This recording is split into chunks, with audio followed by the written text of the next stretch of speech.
So welcome everybody. Thank you so much for taking time off from your no doubt quite busy routines. Since we've all become busier rather than more leisured in this computer age, contrary to a lot of prophecies in the 60s and 70s about how much leisure people would have in the computer age. So thank you, because I know people have very tight schedules. So we'll start with motivation. There's many ways to motivate. You can do strict classical style, but which might just say something like, remember purpose of life is to benefit all sentient beings. The purpose is to become enlightened in order to help all mother sentient beings to also gain enlightenment, and to practice the bodhisattva, the six perfections of the bodhisattva in order to achieve that aim. But I would urge you, first of all, if it's appropriate for you, to remember something from today or yesterday or recently that has evoked your well, it could evoke different things. For some people, might be some sense of real disappointment with life, or disgust even, or sadness of seeing something or somebody or a group of people obviously going through, a lot. Sometimes one just becomes more conscious of the,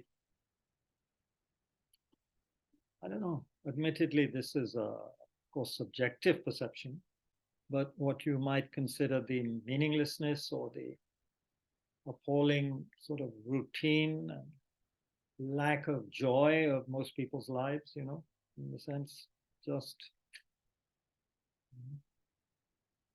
cramming the buses and metros to go to work and then cramming them to go back home.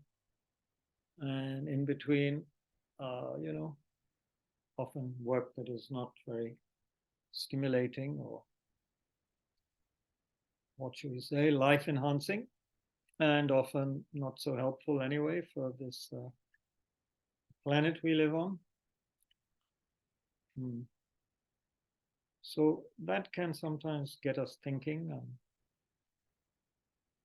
evoking a sense of fellow feeling for the other human beings that we share the planet with. And then, of course, we can be aware of the animals and their particular brand of misery.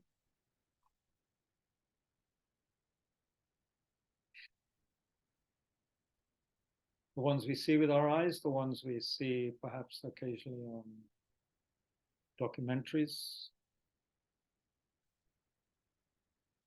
So whatever's appropriate for you, you please spend a moment on that. What has touched you and evoked your sense of sadness, compassion, sense of weariness with samsara, the cyclic existence, the ordinary round of life?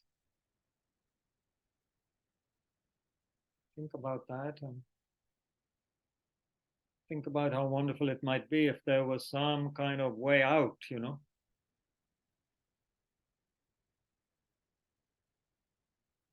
spend some time on this. Personal experience.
And then consider, oneself as a human being. So thank goodness we have some kind of sensitivity left, and we don't just ignore these things, and maintain a kind of hard-hearted, stone-like attitude towards them.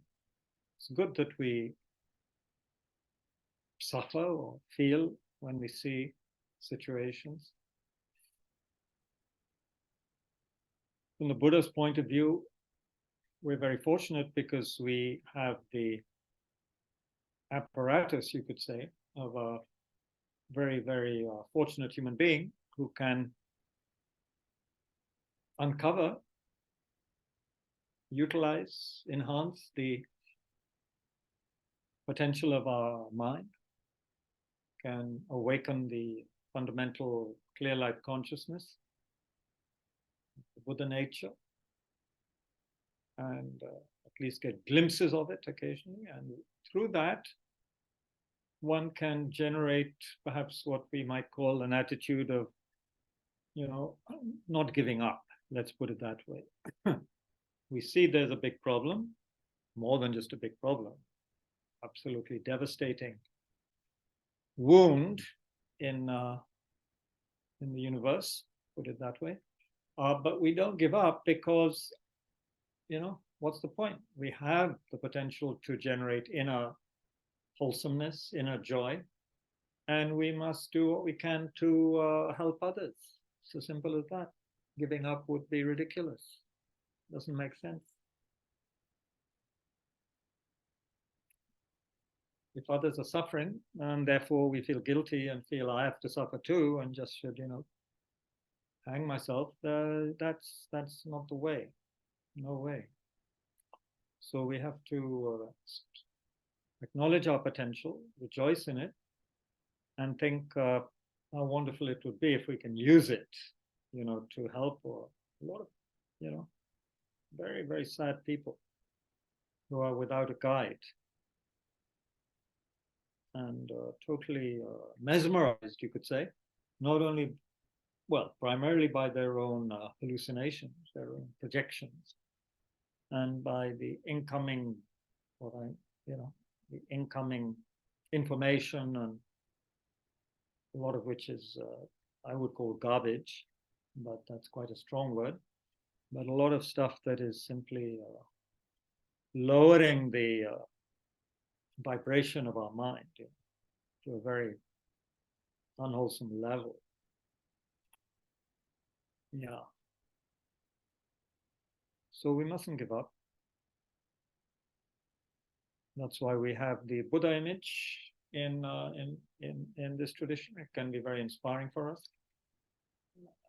From those of us who are fortunate enough to have had teachers who have been so inspiring, and continue to be so. But just looking at a very peaceful, calm, beautiful image of Lord Buddha, or Aryatara, Manjushri, or Avalokiteshvar, Buddha of compassion, this can help us, since it's a reflection, right, of what we are potentially.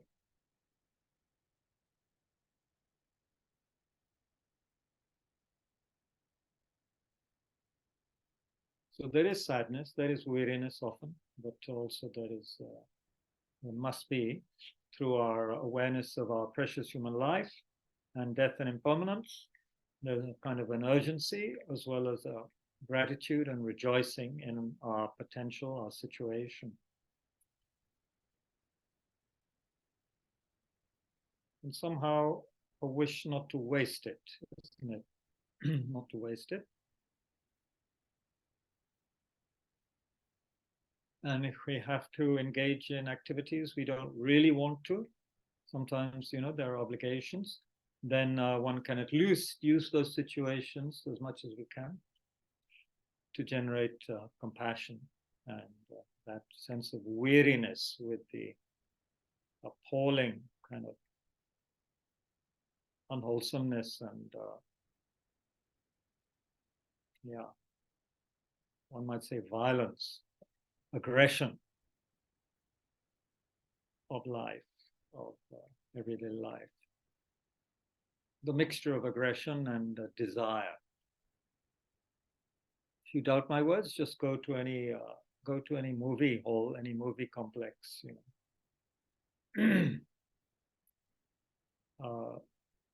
you'll see the mixture of desire being promoted, evoked, as soon as you step in. And then, of course, the violence, usually, of the movies and the trailers that are being shown in the foyer. So you can eat and drink and watch violence before you go in to see what is often a violent movie. Anyway,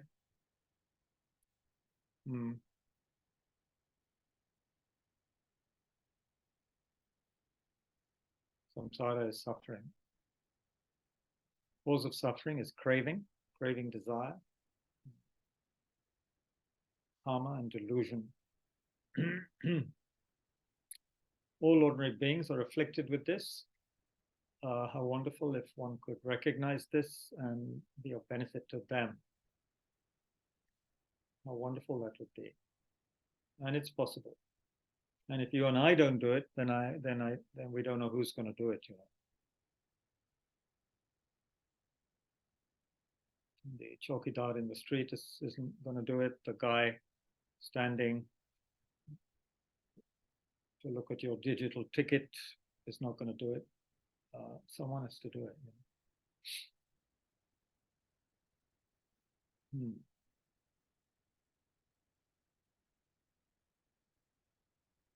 Is the sound okay? Could somebody do a thumbs up? Is the sound okay, or do we use? Yes. The sound is okay.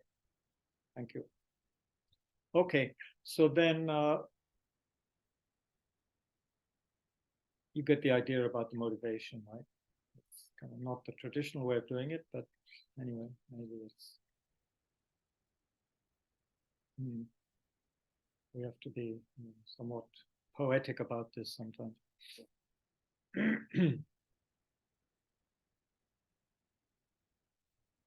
And if we've been listening to Tsongkhapa, of course, to the great Tsongkhapa, then his description, his quoting of the descriptions of the realms could also add to our sense of weariness and disgust with the effects of the delusions, delusion and karma. The suffering involved is unbelievable. But maybe we only need to look at human suffering and animal suffering, and that gives us enough of an idea. Because it can also be totally horrendous.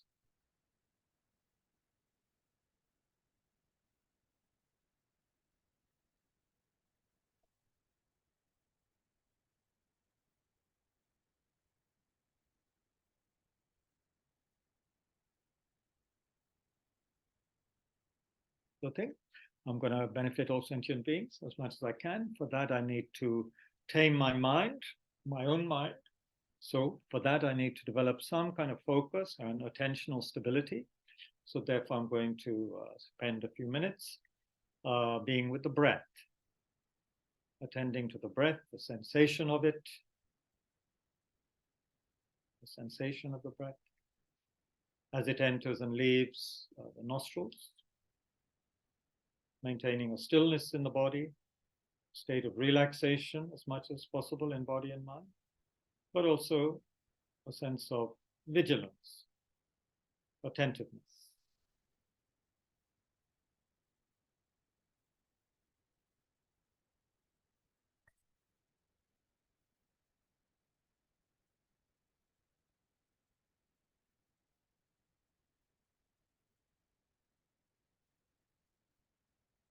Thoughts are not our enemies, but we're not going to entertain them right now.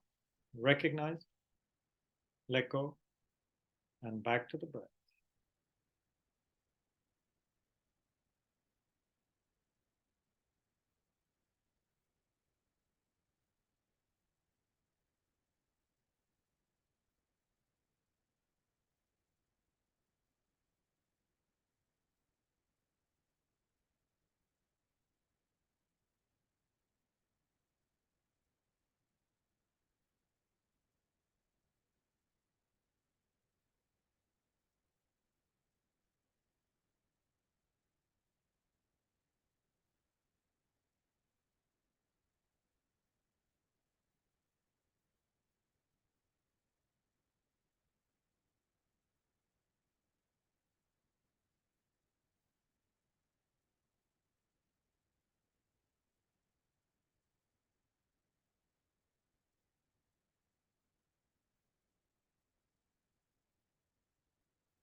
sure. But have they mastered their minds?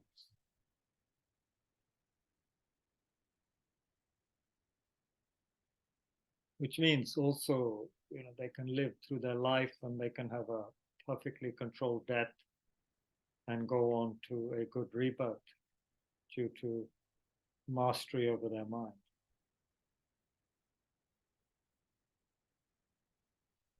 Anyway, the Buddha has that quality of perfect mastery, not a split second of delusion, craving, anything like that.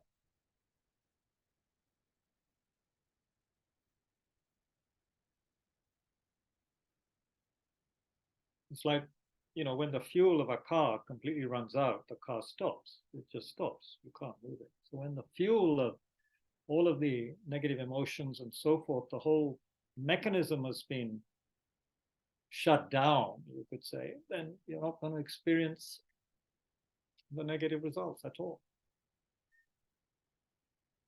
Buddha doesn't have a split second of anything like that, of any negative emotion, any fear, anxiety. So he's mastered his mind. The second quality, second reason he's a worthy object of refuge is he is completely expert and trained in guiding disciples. You may have mastered your mind, but if you're not skilled at helping others, training them appropriately, then it's not much good. He's totally skilled. And of course, he can manifest in innumerable ways to different students.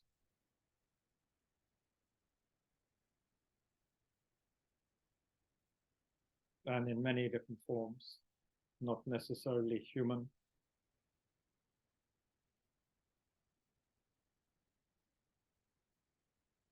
So the gods, he can appear as a god to animals, he can appear as another animal, etc.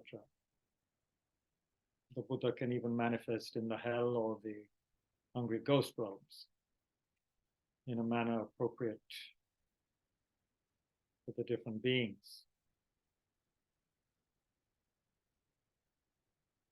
So the Buddha has that quality, completely perfected that quality.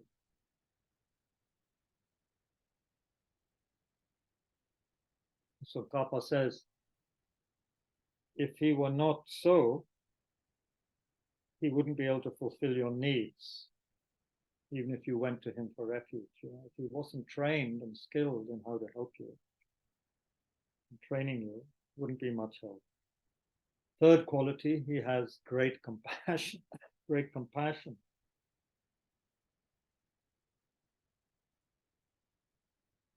See, if he didn't have great compassion, he wouldn't help you even if you went for refuge to him. He wouldn't care. Or he might help some people. He might be biased, he helps some people, but not others.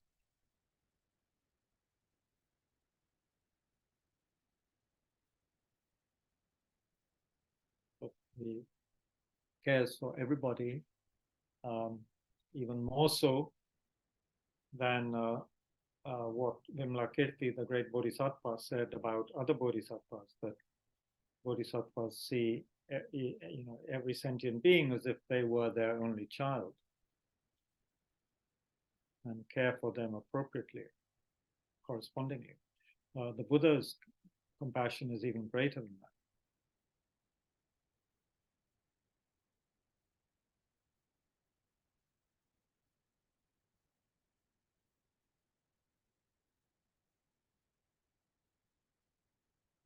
It's a totally spontaneous, non-conceptual compassion that acts in a way totally appropriate. That compassion, together with the wisdom, ensures that the Buddha reaches out to others in exactly the right way.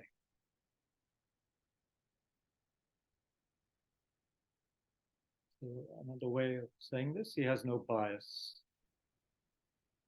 So whether you love the Buddha, hate the Buddha, chop off noses of Buddha statues, or whether you make beautiful Buddha statues. For the Buddha, you're equally an object of compassion.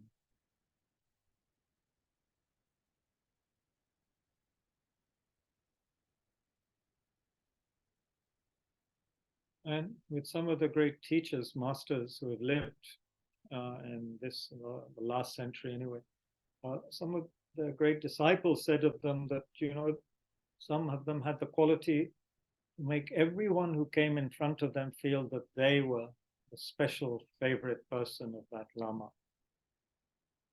Each felt special, taken care of as though they were the most important person in the world. Everybody was treated that way.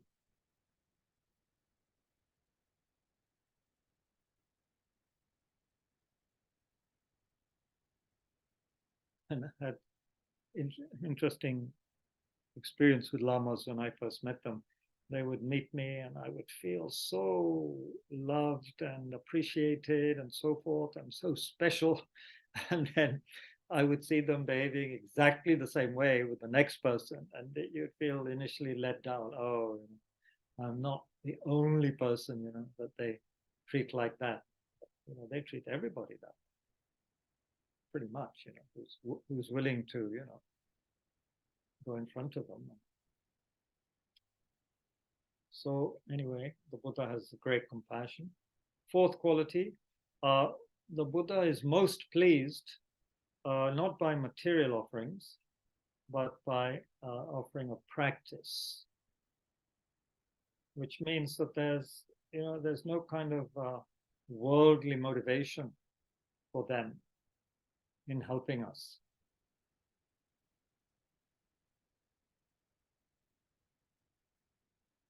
You cannot bribe them. They, just like a kind mother or father, want the child to do what is best for the child and for their health. Buddha knows that practicing the Dharma is the best thing for us long term to get rid of our sickness. So therefore, the Buddha much prefers that we practice than that we just make offerings, however vast and beautiful and expensive.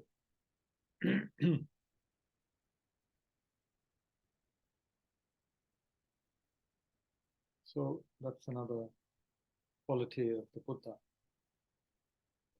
That, yeah. And the point that Tsongkhapa makes here is that if he were not like that, then he wouldn't act as a refuge for everyone. He'd only help people who had given him offerings, who had helped him. That's how Buddhas work.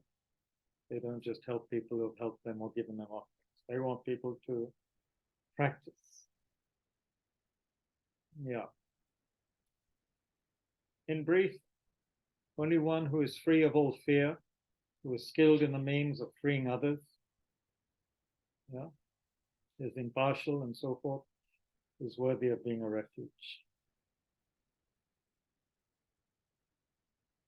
Yeah, the point that Tsongkhapa had made in terms of mastery, self-mastery, is that he has attained the sublime state of fearlessness, because someone who still has fear cannot help others go totally beyond fear.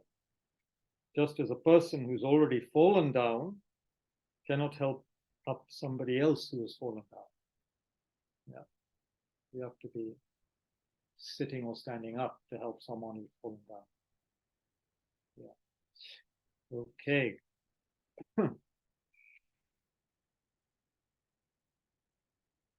So we had got as far as the good qualities of the Buddha's speech yesterday. And then we also said, didn't we, that just to make sure that we were not forgetting the perfection of wisdom teachings, not that it's really an appropriate place in the text to bring it. Tsongkhapa brings it much later, obviously. But just for us to know, especially those of us who are a little bit maybe dubious about all of this stuff, and a bit dubious about paintings and statues and so forth. The Buddha himself said that, those who think that I'm a form or a sound or whatever, they got it wrong. That's not who I am. Of course, a Buddha is not a form or a sound. The Buddha is is awakened consciousness, right? To put it one way, and cannot be spoken about easily in words. But we must go step by step, and to take refuge properly, we need to see the extraordinary qualities of the Buddha's body, speech, and mind. Yeah.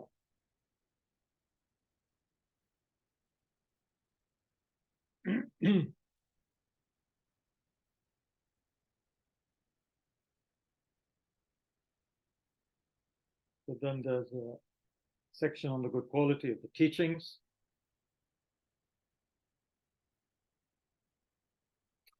And even before that, Tsongkhapa reminded us to reflect again and again on the good qualities of the Buddha and attain certainty about that from the depth of our hearts.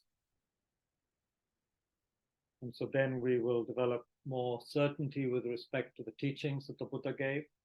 And that was really what is going to transform our mind when we practice the teaching.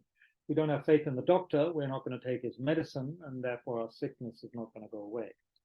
But if we have faith in a doctor, we take the medicine and the disease goes away or gets less. So similarly, it's the teaching that transforms our mind, not the Buddha teachings, but the Buddha. But for that, we do need some faith and respect for the Buddha, don't we? In terms of the, and there's many things one could say about the teachings, of course, vast number of things one can say about the teaching. But here, Tsongkhapa just quotes a text called the Compendium of Teachings, saying that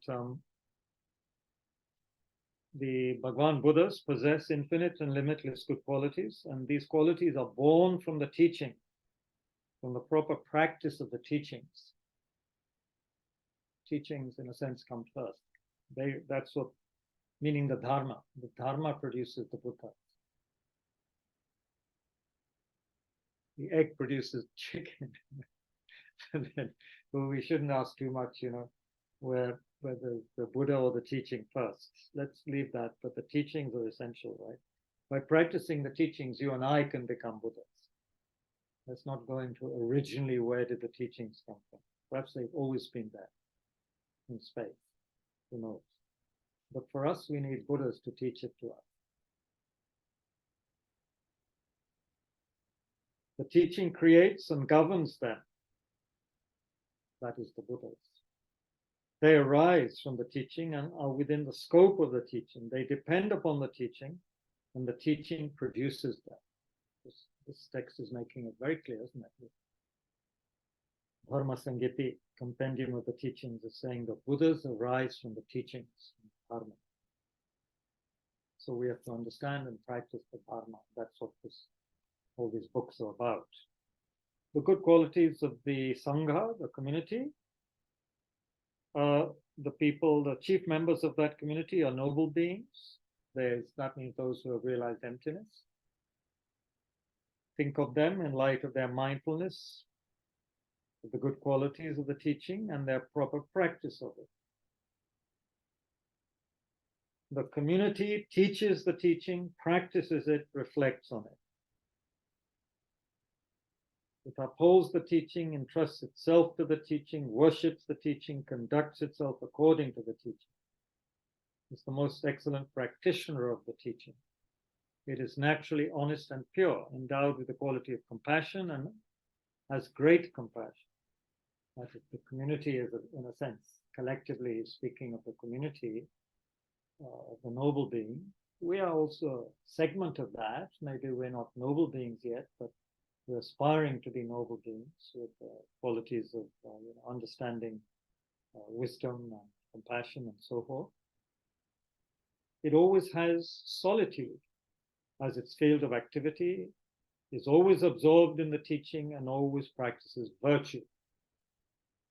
Which is why it's very sad when we have sanghas maybe sometimes, or things which besmirch the purity of the sangha. So we should always try to remember we're part of the sangha, and we're ambassadors also of the sangha, and so we always need to remember that, and the great compassion, and not to take frivolity too far.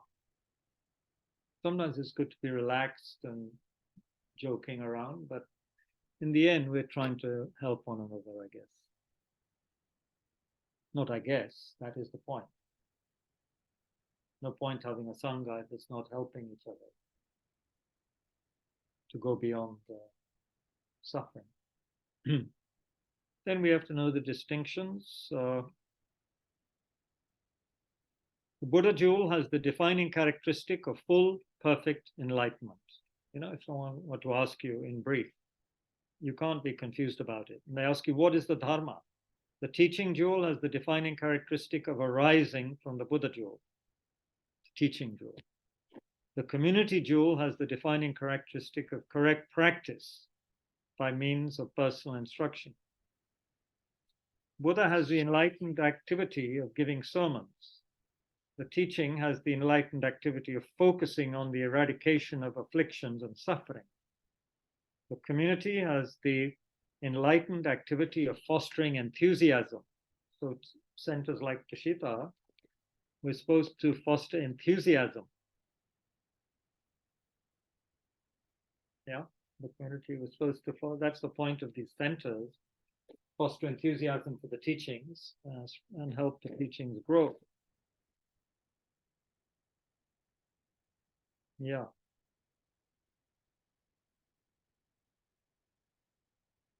And the distinction between the three, based on devotion, one should appreciate the Buddha as the one to venerate and to serve. You should appreciate the teaching as that which is to be realized, and appreciate the community as those with whom you should associate because they have attributes that are similar to your own. This is very good, isn't it? Why do we come to Tushita? Why do we join online? Because we have attributes similar to each other. We're interested in the teachings and so forth.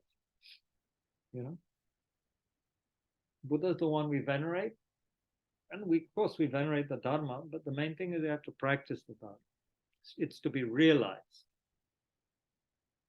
The distinction based on practice, worship and serve the Buddha. You should become familiar with the teachings by applying yourself to yoga. That doesn't mean physical yoga, it means the yoga of uniting your mind with the teachings, especially emptiness. And you should cultivate a relationship with the community through sharing the teaching and material goods.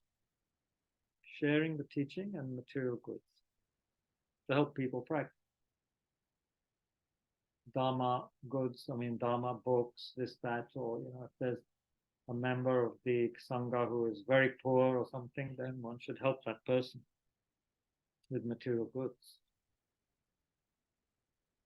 Yeah. And we should recollect all these things.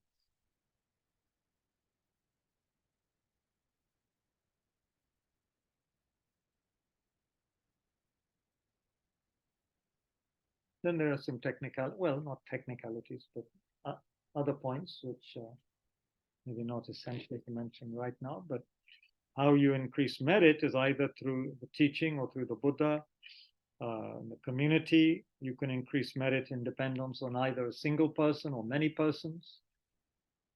Community is the case of the latter, because traditionally it requires 4 fully ordained monks to form a proper Dharma community, which is why monasticism is very important in Buddhism. So that if there are 4 monks or 4 fully ordained persons in a particular place, then that place has proper Sangha, and the teachings are alive there.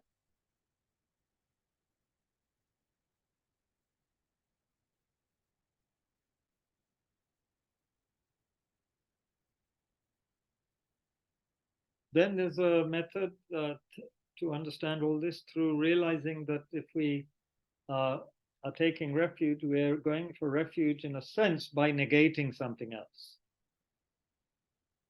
by refusing to acknowledge other refuges. That makes sense. It means, first of all, understanding the differences in worth between Buddhist and non-Buddhist teachers, teachings, and disciples. But then you will uphold only the three jewels as your refuge and refuse teachings, teachers, and disciples that don't accord with them. The distinctions between the Buddhist and non-Buddhist teachers are as follows.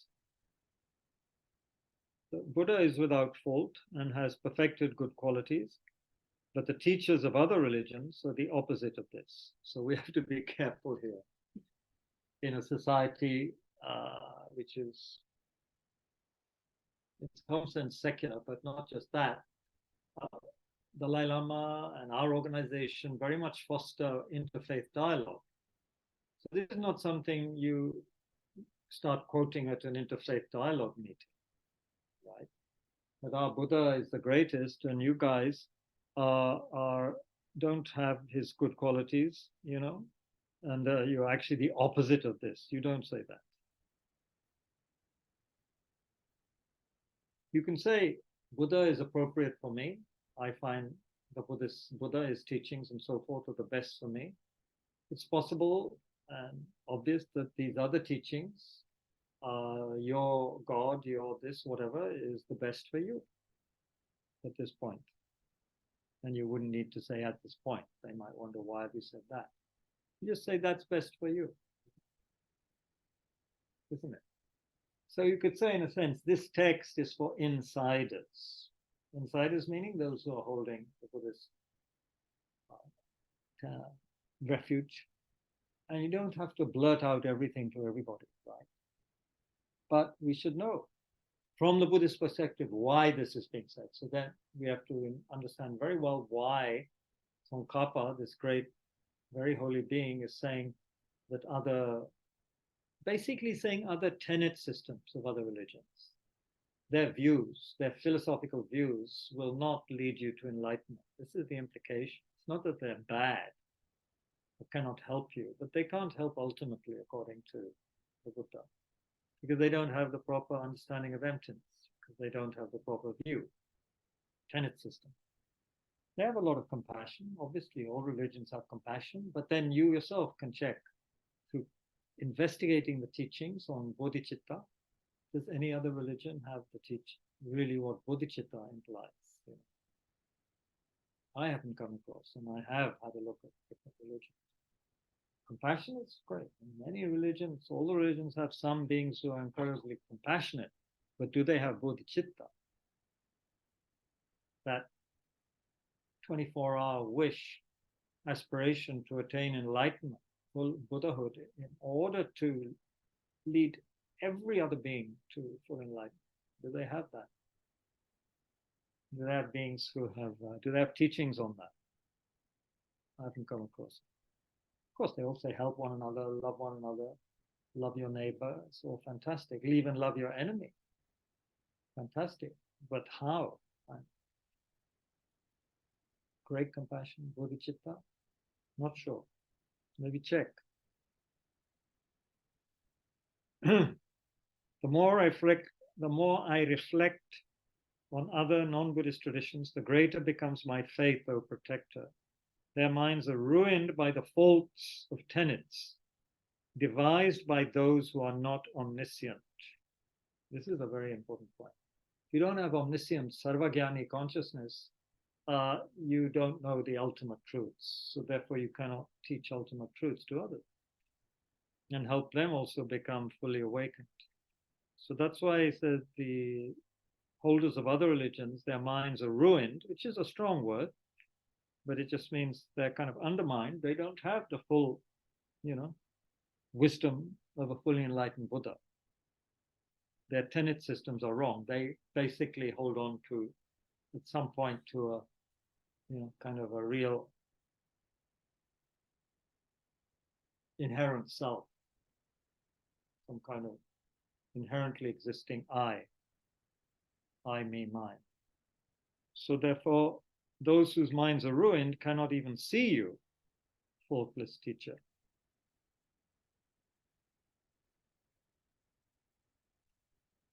The conqueror's teachings, the Buddha's teachings, allow you to attain its goal of bliss through a joyful path.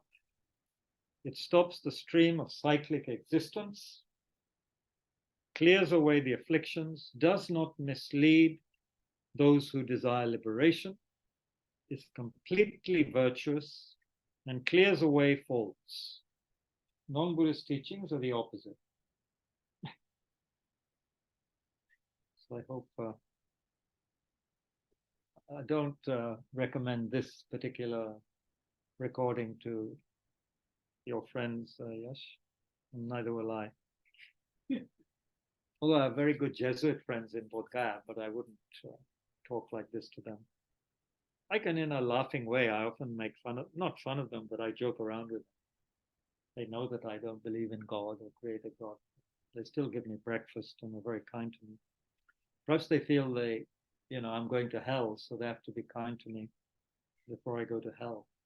They give me good Kerala, South Indian breakfast, because they're all from the South. The Jesuits in Bodh Gaya. There's quite a few of them also. Yeah. So I think in terms of interfaith, we have to emphasize what His Holiness says: mutual respect, kindness, compassion, all these things that are so essential for daily living, which we can easily engage in. And then those who might be a bit more interested, we can meditate with them.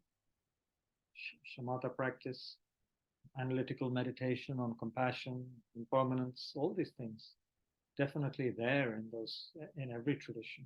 Every tradition has remarkable teachings from what I've seen. Some of the Christian mystics and other writers, it's wrong to say that they don't have much understanding. They have a tremendous amount of understanding. And of course, I don't know what the mystic Christians are experiencing. No way. They might be having incredibly high realizations. But according to Tsongkhapa, they don't get quite to the end of the path. They haven't quite been able to crack emptiness. But who knows? Who knows? Yeah. But we mustn't upset people and never go around proclaiming that we're the best. Because Buddhism is the best for you and me, maybe, but it certainly may not be the best for somebody else. That's karma. Your teachings causes one to attain bliss through the joyful. Therefore, O lion of speakers, intelligent beings have faith in your tradition. So, yeah, he really goes to town on this, Tsongkhapa. The difference between your words, O hero, referring to Buddha, and the words of others is that the former should be adopted and the latter rejected. The former purifies and the latter defiles. The former purifies, the latter defiles and stains. This is the difference, O protector, between your words and those of others. So I'm sure some academics would have some great fun with this and talk about this. What's it called? Buddhist polemics? Buddhist. What would you call this, Sujitji? These last few verses I've recited. What is this? I think it has a name. Anyway, Sujitji is our encyclopedic polyglot and poet on the team. Should I be allowing you to unmute? Yes. Are you there? Yeah. So, what is this? what kind of stuff is Tsongkhapa now quoting? Praise in honor of one worthy of honor. He's really giving it to the other traditions in a sense.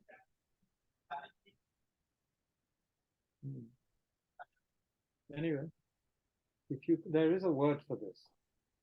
Although with Tsongkhapa, of course, he's doing it with the highest of motivation. Yes, I'm not able to recall the word. There is a word for it. Yeah. That can be, yeah.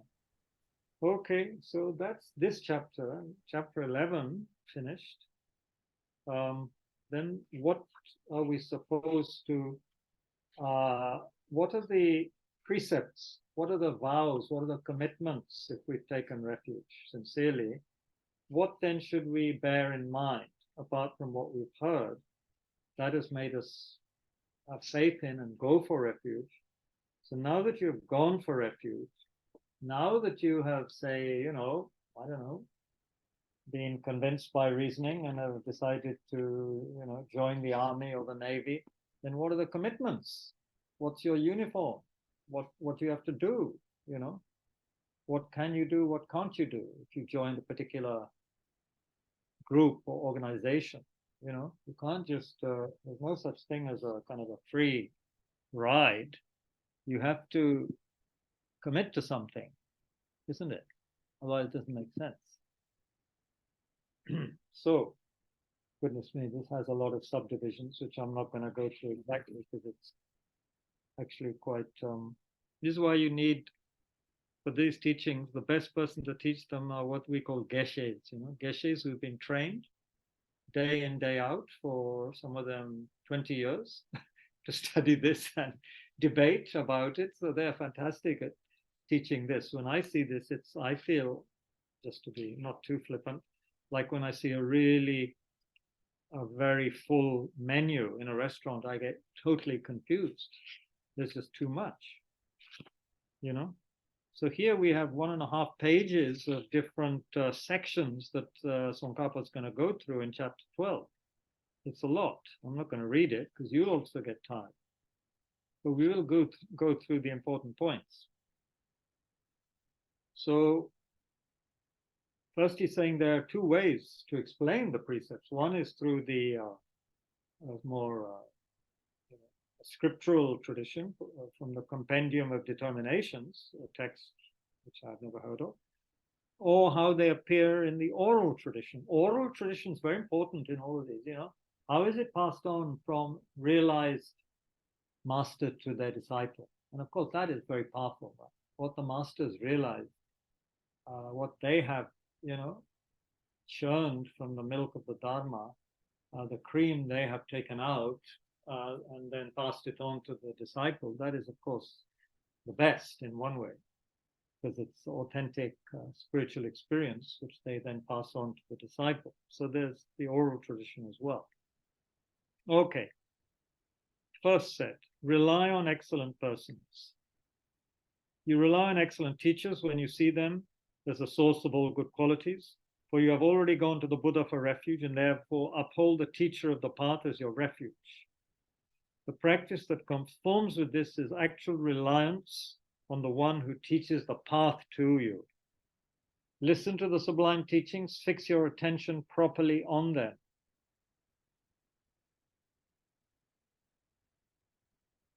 They're sublime, these teachings. We call them sublime because the Buddha and the Buddha's disciples explained them. Fix your attention on whatever serves to dispel the afflictions, for you have already gone to the teachings for refuge, and you have thus undertaken to actualize both the verbal teachings and the teachings as they are realized.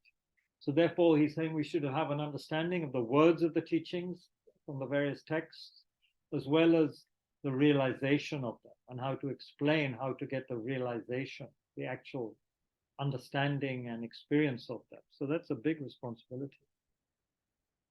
Cultivate a practice that conforms with the teachings. The practice that accords with this is training in the way of those who are intent upon liberation. Okay, the second set of subdivisions. Do not excite your sensory faculties. This is a hugely important topic. When the sensory faculties draw the inattentive mind to objects, you should view this excitement with regard to sensory objects as a fault and withdraw the mind from them. Now, the whole of our experience now, when I confess now, confession time, it's my cousin's birthday today, and I went with him. He's 66 and I'm 67. So we, senior citizens, went to a cinema hall to see Jawan because, as you know, some of you, the hero there is Shah Rukh Khan, who is my cousin's favorite actor. So as soon as you enter the cinema hall, in this case, Inox Cinema, Nehru Place, I'll be very precise in my confession. Soon as you go in, you are hit, of course, with the at first it feels pleasant. It later turned into suffering. But at first, the pleasant AC, very nice, coming out of the rather hot and humid area in kind of not a great space between Nehru Enclave, Nehru Place Station and Inox building, very close to each other, where people are also begging. So that also makes you feel very uncomfortable because you're going into a film in the AC and you pay quite a lot of money for it, and there's a lady begging with her child. But anyway, so you get inside the building, already my mind, a little bit uncomfortable, but anyway. Then you are hit with the sensory objects. First, the AC on your skin. Then you have someone is then pointing up the steps, very, very polite. They're pointing up the steps, and you go up the steps. It's all very nice, clean steps.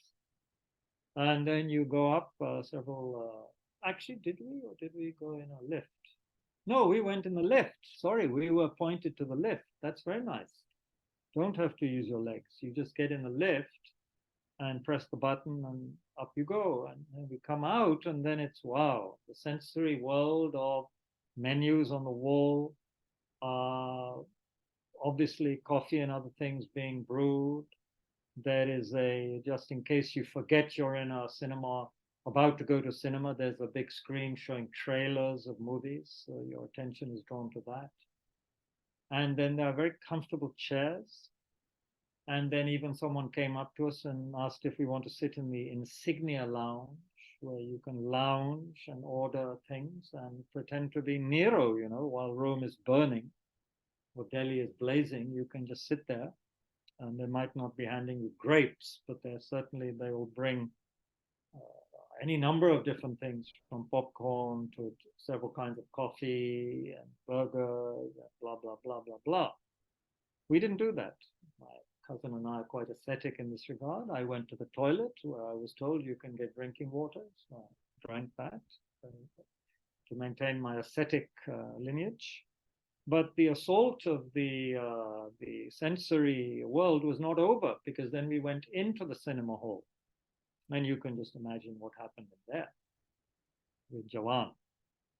And if you haven't seen it, well, if you want a sensory explosion, you can go and see it. If you don't like violence, don't go and see it. If you like violence, go and see it. You'll love this movie.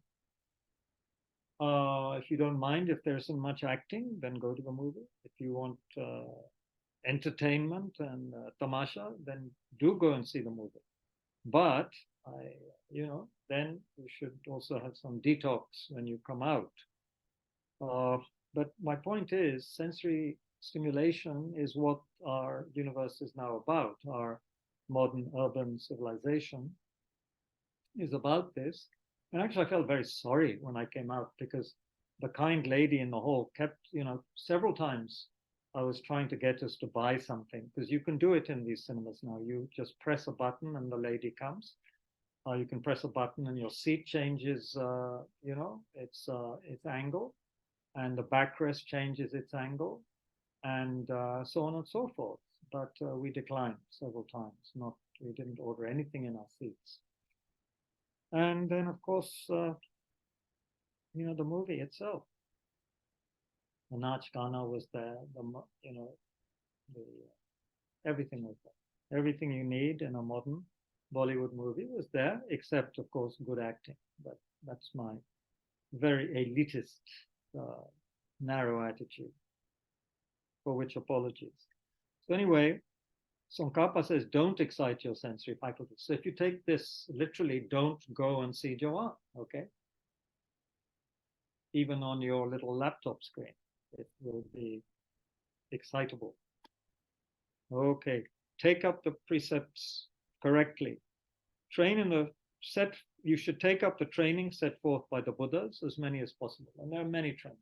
The training of the layperson, training of the beginner monk and nun, the full monk and nun, bodhisattva training, tantric training, infinite, so many trainings Lord Buddha gave. So we should maintain the precepts, but here it mainly probably means maintain the precepts at least of refuge properly, the pratimoksha and so forth. Now, this is next one is so important, so important. Be compassionate towards living beings. That's a major precept. Often they give it this way, that as a result of taking refuge in Buddha, you do not disparage Buddha statues, even if they're not made very well, you respect them and so forth. Then if you take refuge in Dharma, you have to not harm any living being. Develop compassion for living beings. So actually, yes, today I did develop a little bit of compassion for living beings, both outside and inside the cinema hall and on my way home. So I can tick a few columns, but here it should be genuine compassion, genuine for everybody, everybody, everybody. The person who is making you very irritated, as well as the person who is obviously begging, and all the people dancing and killing each other on the screen, everybody, everybody. And the lady who very politely asked us twice whether we wanted anything.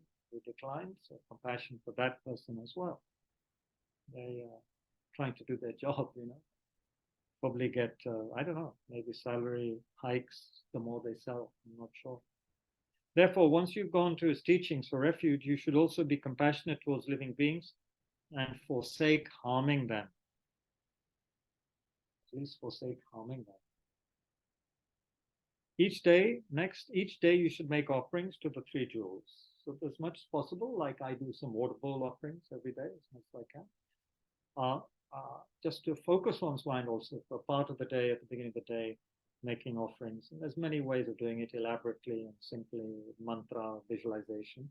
But there should be some sense of offering, because the Buddha, I guess, is somebody we want to invite very powerfully into our life, into our mind, into our whole way of life and being. So, of course, we have to be respectful, and making offerings is one way to show our attention and respect for others, for important people in our life.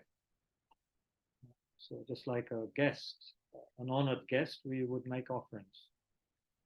So like in some Buddhist restaurants or Tibetan restaurants, you'll have a little altar and they will offer food there, as well as the bowls, offering bowls, or maybe the first portion of food of the day they would offer from the altar to the Buddha. So like that. One can keep it simple. One can offer some flowers. One could offer whatever. But with some kind of attention and respect, isn't it? In the oral tradition, the precepts are divided into special precepts and general precepts. What are the special precepts? Wow. These are explained in terms of proscriptive and prescriptive. Yeah, very much like a doctor's. Proscriptive. First, I would have to look up what those words mean. Proscriptive and prescriptive. Prescriptive, I know, because it's like a doctor gives you a prescription. What is a proscription? So, Sujiti, no, I really need your help. I didn't go to the dictionary before. What is a proscriptive? It's a kind of a prohibition. A kind of a prohibition. So, whereas a prescription is just something to take, something to do, rather than not to do, you're saying, perhaps. Okay. Have I muted you by mistake? No. Okay. Yeah. Right. Yeah. So there are three proscriptive precepts. Okay, not to do, not going to other deities for refuge, abandoning harm and malice towards living beings, and not befriending, non-Buddhist philosophers.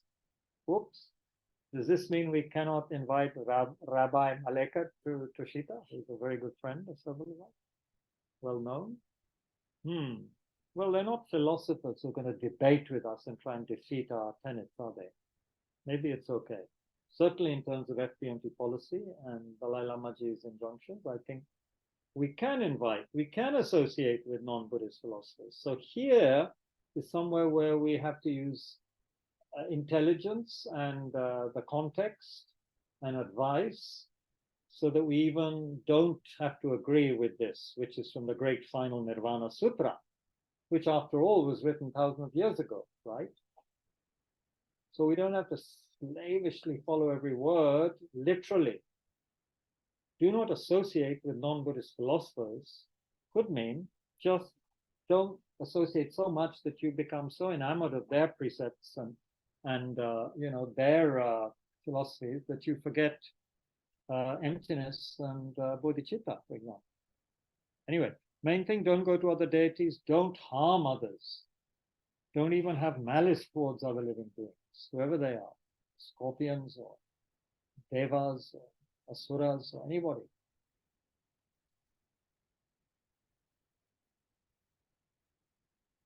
And then he talks about who not to go for refuge to. While it's improper to entrust yourself to these other beings without full belief in the three refuges, it is proper to merely seek these beings' help for some temporary religious purpose. Just as, for example, you would seek the help of a benefactor in acquiring the means of livelihood or consult a doctor for the cure of an illness.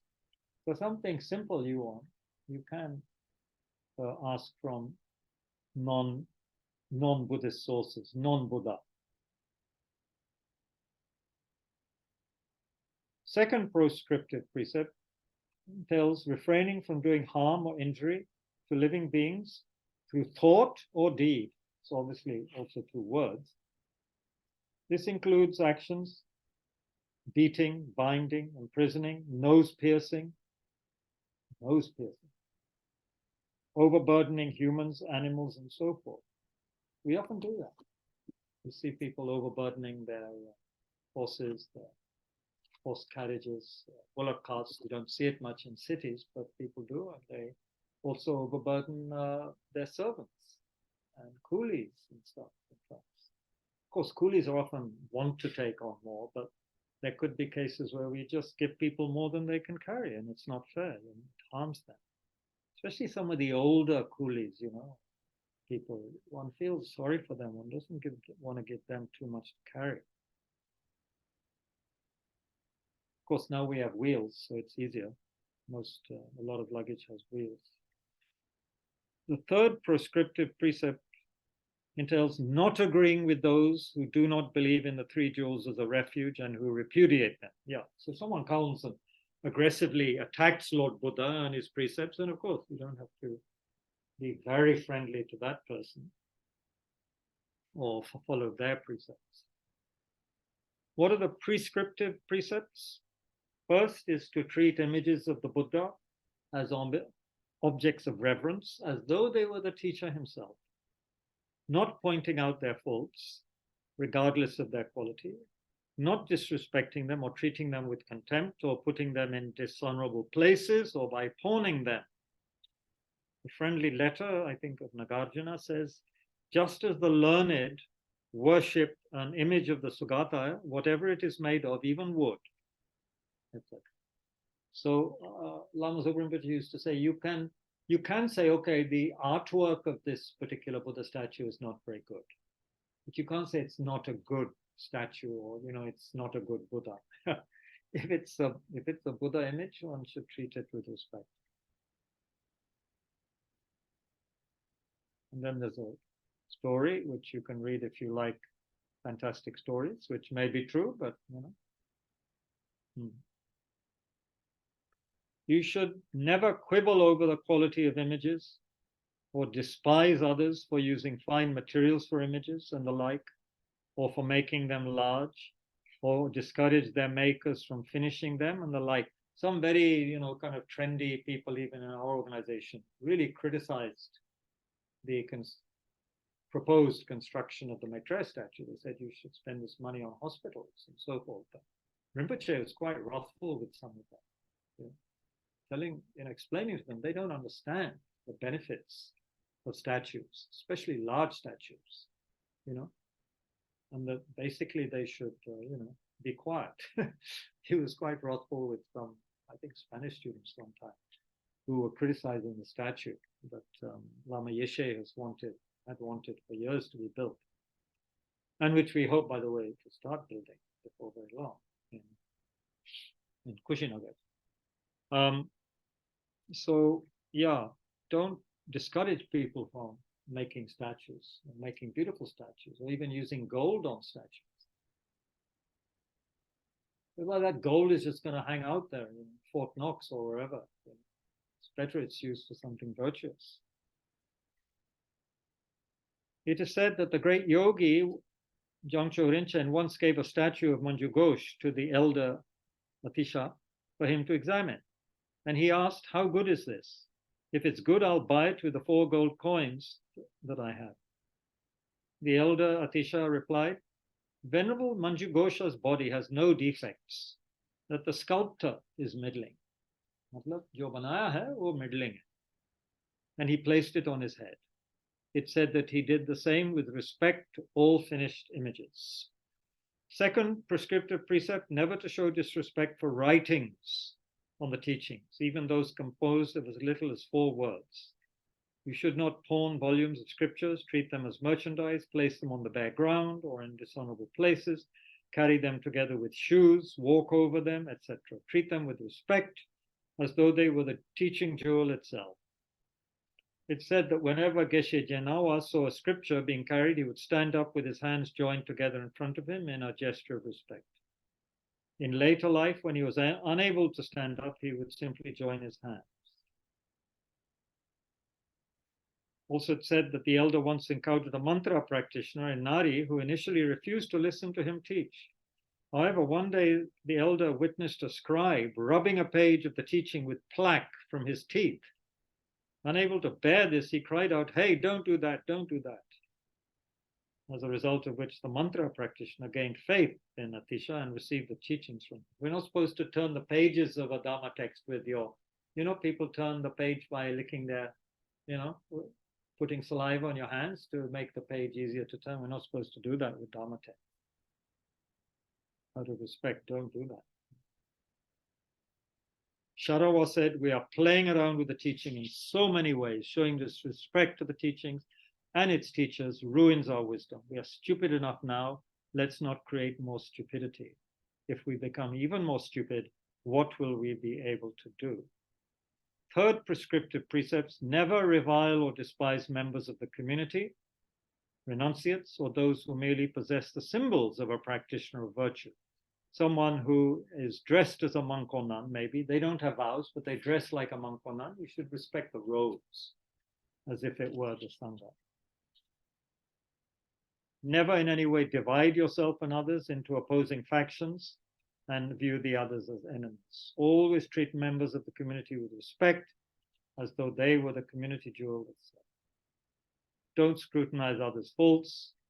Don't think I'm superior, I'm the best. Such arrogance is the root of all unruliness.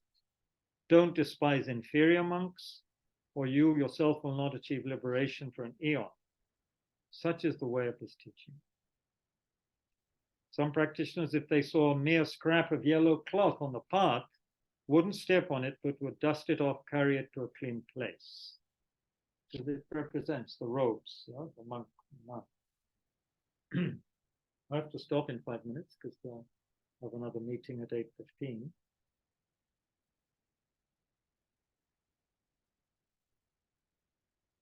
You will obtain a result, it says here. You will obtain a result similar to the karma you do. So if you show great respect to all these things, it creates the karma to be in contact with the Dharma in future. to never be short of Dharma materials, for example, to respect the texts and to study them again in the future. This would be the karmic effect, wouldn't it, of treating texts with respect. I always try and keep a Dharma text higher up and on the munda, but then a cloth also on the munda, and I would put the text there. I wouldn't ever put it on the ground. That's just my training. Mm-hmm. But I understand it.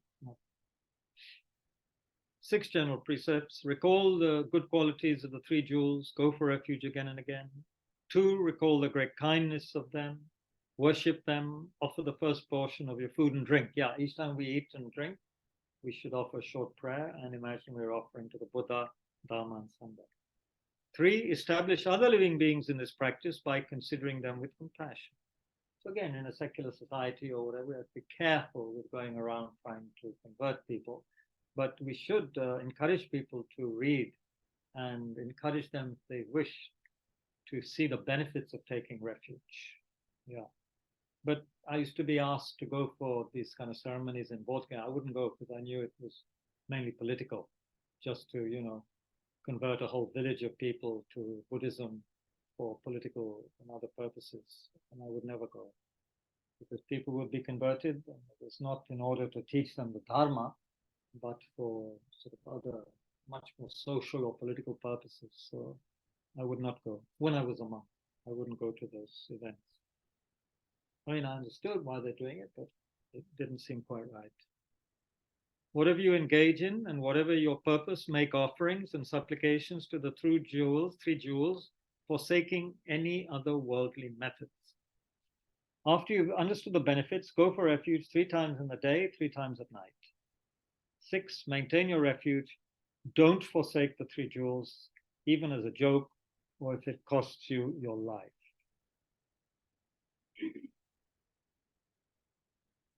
Let's stop there for today.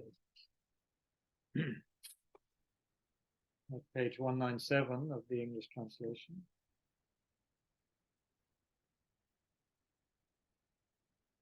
We can have questions another time during the week. Maybe Thursday we can have a little bit of discussion when I won't be, because I have a very congested evening tonight. So let's dedicate for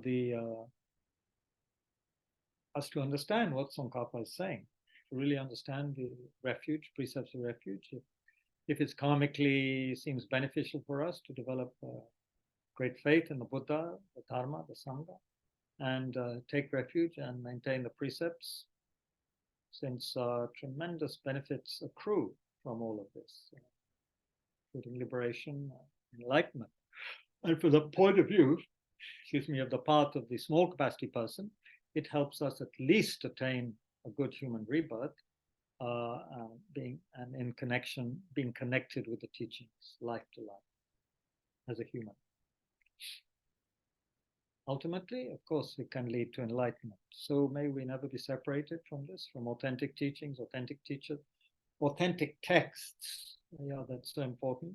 From the correct, divine, you could say, holy Arya Parampara, tradition coming from awakened beings, not ordinary beings, fully enlightened beings.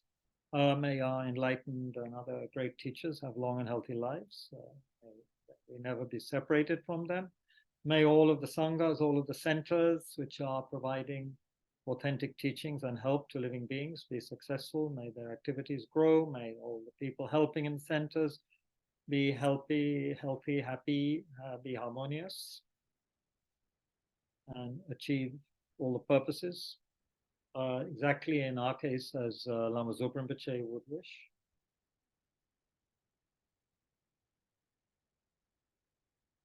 May His Holiness the Dalai Lama have long and healthy life, all his holy wishes be fulfilled, and all the other great lamas likewise, and may Lama Zopa Rinpoche quickly reincarnate to guide us again. Gangre Dove Korwe Jingam De Apendang Dewa Malu Jingwen Chere Ziwan Tenzing Gyatso Yi Jope Zite Bardu Tengyu Chi Jonju Semcho Rinpoche Makie Panam Kekureche Kiapa Nyamba Meba Yang Gone Gongdu